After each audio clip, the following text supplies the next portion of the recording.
Today, we're going to learn how to read an income statement. Don't worry if it looks confusing right now. By the end of this lesson, you'll understand every line in this statement. This is the income statement for our fictional company, Brew Haven Coffee. It tells us one simple thing. Did the company make a profit or a loss during the year? Let's read it from the top.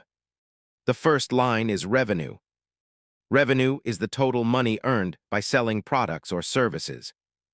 For Brew Haven Coffee, the revenue is $500,000. This is the starting point of every income statement. The more products a company sells, the higher its revenue can be. The next line is cost of goods sold, also called COGS. These are the direct costs of making or selling a product. For a coffee shop, this includes coffee beans, milk, sugar, cups, and other ingredients. For Brew Haven Coffee, the COGS is $200,000. Now we can calculate gross profit. Gross profit tells us how much money is left after paying the direct costs. The formula is simple. Revenue minus cost of goods sold. For our company, 500,000 minus 200,000 equals 300,000. So the gross profit is $300,000. Next comes operating expenses. These are the everyday costs of running the business. Examples include employee salaries, rent, electricity, advertising, and office expenses. For Brew Haven Coffee, these expenses total $120,000. Now we calculate earnings before interest, taxes, depreciation, and amortization. The name is long, but the calculation is simple.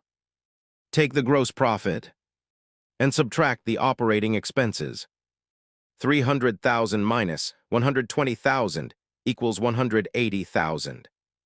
So the EBITDA is $180,000. Businesses use equipment for many years.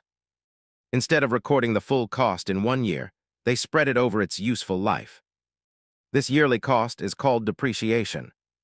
For Brew Haven Coffee, the depreciation expense is $15,000. Now we calculate earnings before interest and taxes. Take the earnings before interest, taxes, depreciation, and amortization, and subtract depreciation.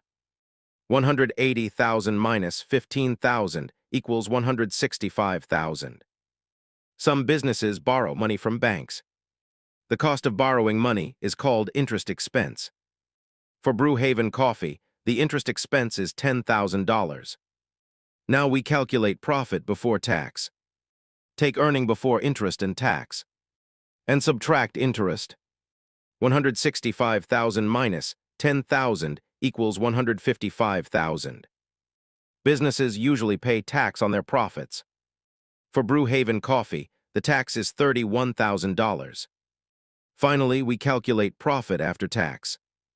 Take profit before tax and subtract tax. 155,000 minus 31,000 equals 124,000. This is the company's final profit. It's also called net profit. Quick quiz. Using the income statement.